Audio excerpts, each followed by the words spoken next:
Even though spooky season has ended, the threat of zombie and cryptid attacks has not. Therefore, it pays to be prepared for supernatural encounters. So what would a zombie loadout look like? Well, the answer comes in the form of these things. The general go-to is always the trusty 12-gauge shotgun. And when you don't have $2,000 to drop on a Benelli M4, you get one of these instead.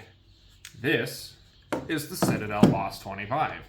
For $329, it does the job without much fuss. This thing will run 2 3/4-inch shells just fine. Doesn't like 3-inch shells for some reason, even though it is chambered for it, but I mean, for $330, you get what you pay for, honestly. Pros and cons of this thing. Pros, well, it is very light, so there's that. When you're running from zombies, light and run fast. If you can use an AR just fine, then you can use this just fine, because it's all the same controls. You've got, obviously, pistol grip, AR-style mag release, AR-style safety, and AR-style bolt catch.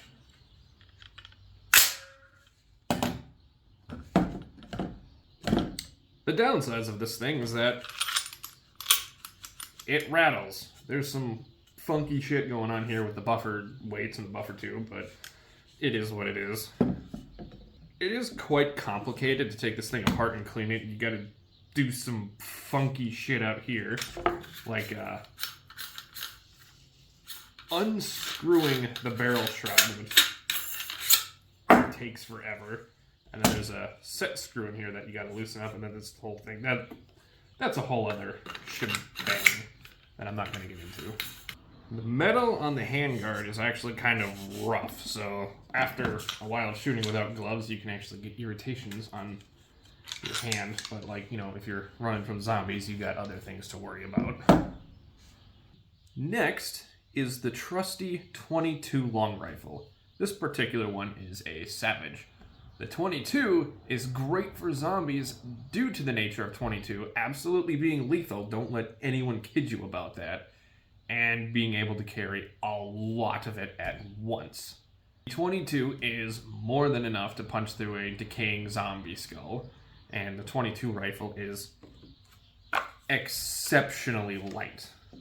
I can pick this up with pinky fingers. I've had toys way more than this thing.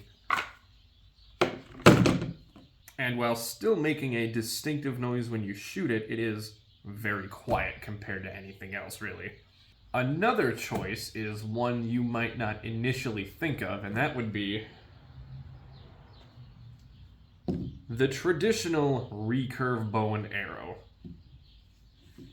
Yes, it may be an old design, but they didn't use these things for 12,000 years for no reason. The bow is virtually silent, and ammunition can be easily found and or made. I would imagine most normal people would pass up a bundle of arrows for a box of bullets instead.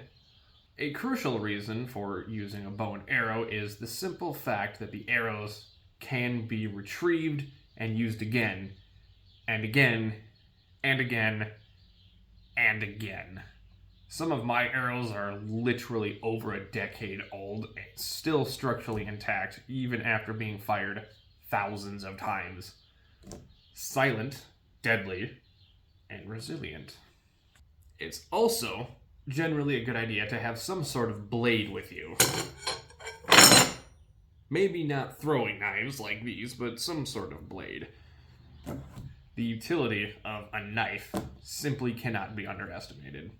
Well, that's basically gonna be it for me. Drive safe, watch for zombie deer. I'm gonna go have a beer.